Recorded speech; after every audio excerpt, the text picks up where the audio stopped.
Kung sa ibang lugar pa to mga pare ko ginamitan nila ito ng hose. Sa lugar na ito, ginamitan lang nila ng biak na kawayan.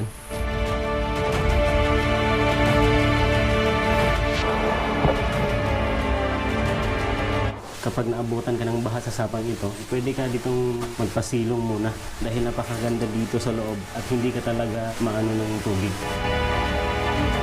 May sanga na nahulog galing sa taas. Malaki yung nahulog na sanga yan, no?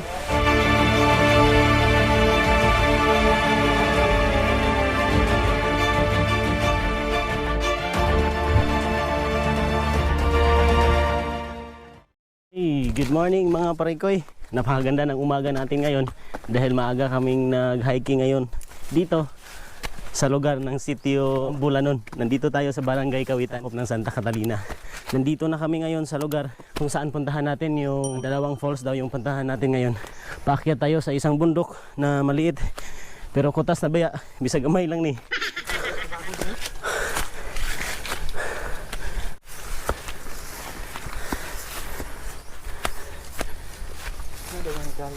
Hindi namin alam kung saan papunta ng talon. Magtanong sana kami sa mga bahay na nandito. Kaso walang tao.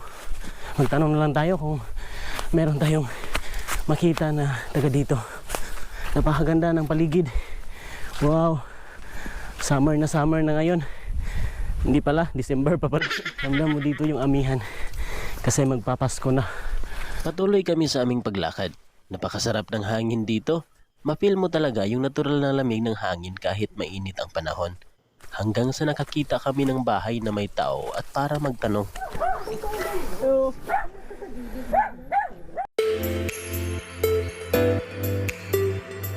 Nagpalipad na rin kami ng drone para makita namin ang magandang tanawin sa paligid. Napakaganda talaga at tahimik ang mga bahay dito. Sarap magtambay dito yung wala kang maiisip kundi mapagmasdan ang mga halaman at kahoy sa paligid. Sabay ang pag-ihip ng hangin sa mga dahon ng puno.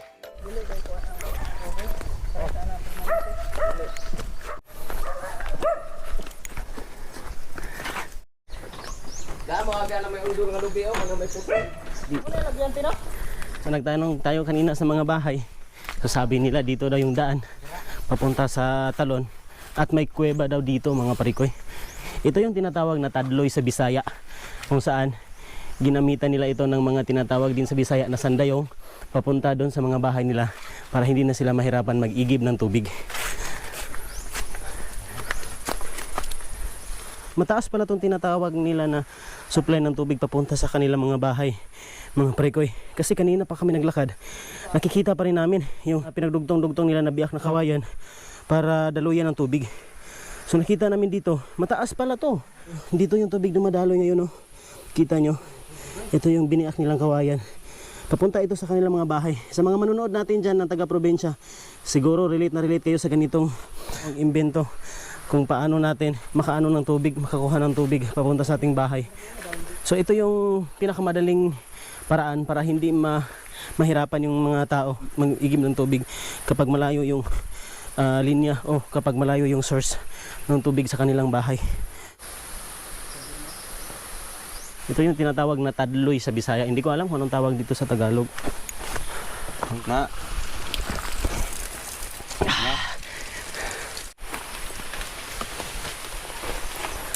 Kung magtanong kayo bakit mga ganitong falls yung mga pinuntahan namin, yung mga ganitong klase na hindi pa sikat, hindi pa nadayon ng mga taga-ibang bansa. Grabe, taga-ibang bansa. Hindi pa nadayon ng taga-ibang planeta. Kasi mas gusto namin na ma-explore talaga yung mga tanawin na mga ganda na hindi pa natuklasan ng iba. So kung gusto niyo makita kung ano ang mga lugar na napuntahan namin, puntahan nyo kami sa aming YouTube channel. Marami kami napuntahan na lugar na hindi pa napuntahan ng mga tao at ng mga alien. Naglakad kami ng patuloy, papunta sa sapa at nang narinig namin ang lagasak ng tubig ay agad kaming bumaba. Nagtali muna kami ng lubid para may makapitan. Nasanay na rin kami sa ganitong sitwasyon. May mga malaking puno dito. Hindi namin alam anong tawag sa mga puno. Pero napakaganda yung pakiramdam namin kasi habang nasa biyahe kami kanina napakainit. So ngayon na nandito na tayo at papasok tayo sa sapa, ay ramdam namin yung lamig dito. Kahit mainit yung araw, ramdam pa rin namin ang lamig ng panahon o ang lamig ng paligid dito sa mga puno. At para naman mawala yung pagod namin kakaakyat sa mga sapa, ay baka pwede kang mag-subscribe at mag-share sa videos namin. Panoorin mo na rin yung mga adventure na videos namin sa mga sapa.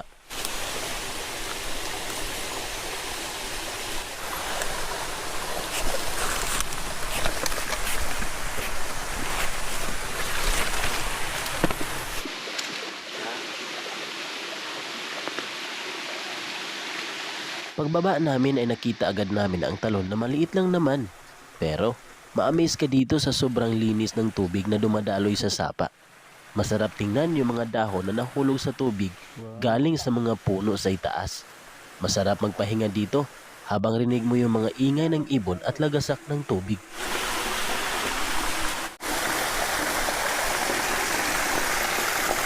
Naglakad kami sa sapa na may mga malaking mga bato.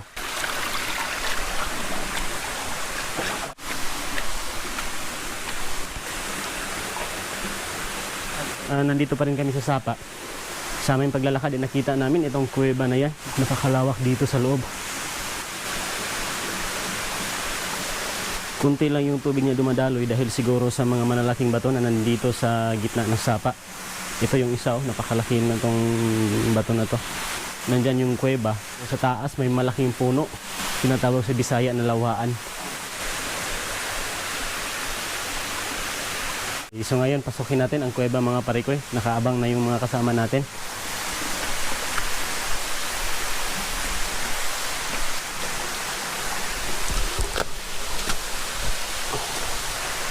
So ito pala yung sa loob ng kuweba mga parikoy. Maliit lang na kuweba.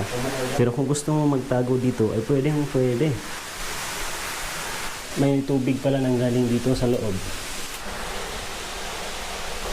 Ang maganda dito sa kuwebang ito mga parikoy, baka naabutan ka ng ulan, pwede ka ditong magpasilong muna dahil napakaganda dito sa loob at hindi ka talaga maano ng tubig. May mga tubig na tumutulo pero mahina lang. Siguro sa lamig na nandito sa kuwebang ito. Maliit lang, no? Kasi siguro yung dalawang multicab. Dito sa sapang ito mga parikoy, ay akala namin umulan kasi may mga tubig na nahuhulog galing sa taas. So, hindi pala, galing sa mga source ng tubig na nasa itaas.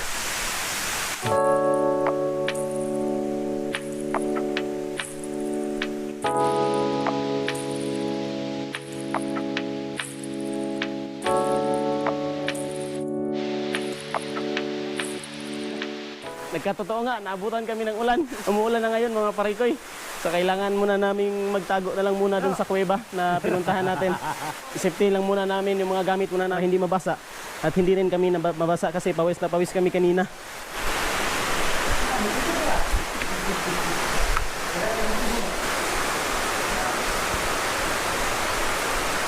Hintayin na lang muna natin matapos yung ulan. Tsaka tayo pupunta sa itaas kung anong meron dito sa sapang ito.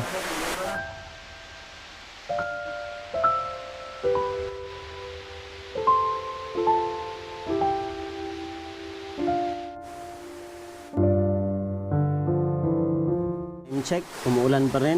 It is now 12:20. Ganitong oras mga alas 12 ay siguro nagtanghalian na tayo pero inabutan tayo ng ulan. Hindi pa kami nakapagluto. Nagdala kami ng isda. Wala tayong panggatong ngayon kasi inulan tayo. Hahanap lang tayo na pwede tayong makasurvive ngayon dito sa sapang ito.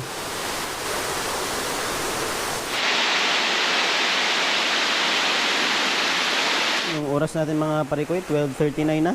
So ngayon patuloy pa rin yung ulan na nandito sa sapang ito. Naghintay kami na mawala yung ulan. May sanga na nahulog galing sa taas, siguro sa hangin. Nagulat kami kasi malaki yung mga nahulog na sanga yan. Yung oras natin is 1 PM na, 1:13 PM. So nandito pa rin tayo sa kuweba.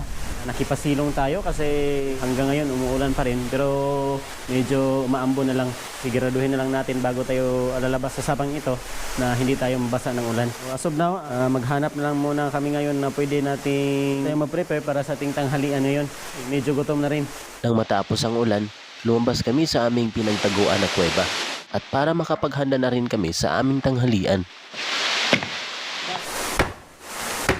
Medyo umaambon na lang yung ulan tapos gutom na kami. Gusto na namin kumain. So wala kaming mahanap na panggatong na para tayo makaluto. Ito yung sanga na sinabi ko kanina. Ito yung sanga na nahulog kanina. So buti na lang hindi tayo natamaan ng ganyang kalaking sanga. Hindi naman to basa yung sa ilalim ng kahoy. Ito na lang yung gamitin natin para makaluto tayo. Makaihaw tayo ng isda.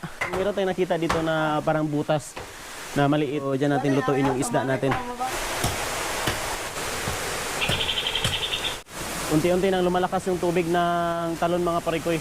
Hindi katulad kanina na maliit lang yung tubig na dumadaloy kanina sa sapa. Ngayon, makikita na natin yung araw sa itaas. Wala nang ulan. Pero sapa ay mas lalong lumakas yung tubig dito mga parikoy. Pagmasdan na lang natin ang tubig ng sapa, baka lumaki, no? Baka wag naman sana in case kung lalaki yung tubig. So mag-iihaw tayo ng isda o mag-inasal tayo ng isda mga parikoy. Sa wakas, no? Sumiga din yung kahoy natin. Yan, yung may apoy na tayo makikita dito. Napakaganda itong sit up natin ngayon. Parang oven.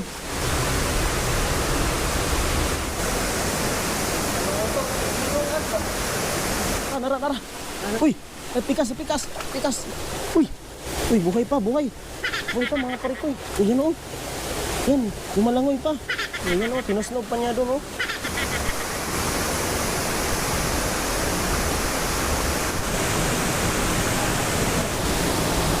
Ngayon mga parikoy, papalakas yung tubig. Habang nag-prepare tayo para sa tintanghalian, ay palakas ang tubig ng waterfalls na ito.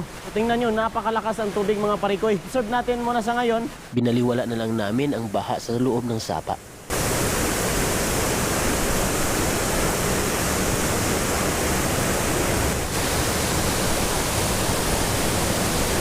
Dahil kami ay gutom na, nang naluto na ang aming inihaw na isda, ay naghanap kami ng pwesto para makakain na.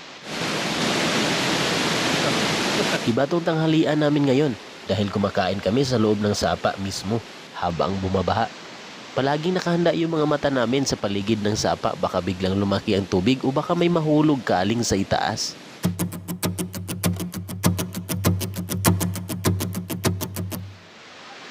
Salamat dahil safe na safe kaming kumakain. Nang matapos kami sa aming tanghalian, ay naghanda kami para akyatin ang dulo sa sapang ito.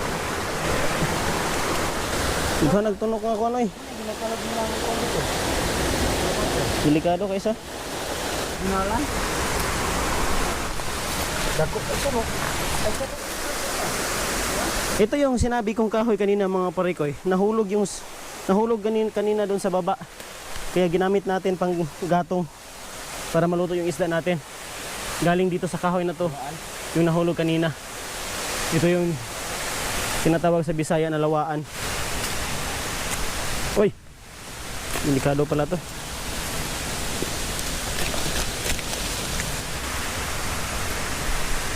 Ay.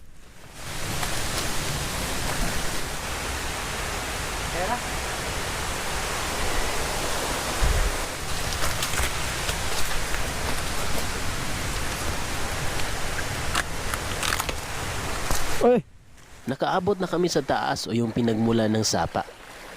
Ito pala yung ibabang parte sa sapa kanina na ating pinuntahan.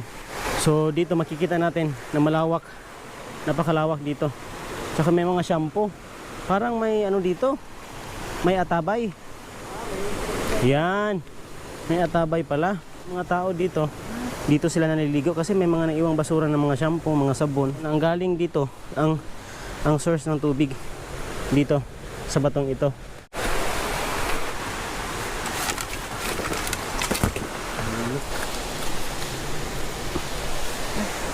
Patuloy kami sa aming paglakad. Dumaan kami sa mga damuhan, maisan, palayan, taniman ng tubo. Yung mga paa namin ay nabalot na sa mga putik dahil sa malambot ang lupa. Hanggang sa nakita namin ang kalsada na may tubig o sapa sa gitna. Sumakay kami sa aming motor para makauwi na. Pero mas lalong madulas ang daan dahil sa ulan kanina. Bago kami makauwi, ay isubscribe mo na ang aming channel na Kabalagnan Boys. Abangan nyo ang aming adventure sa mga sapa. Dito lang sa YouTube channel na ito.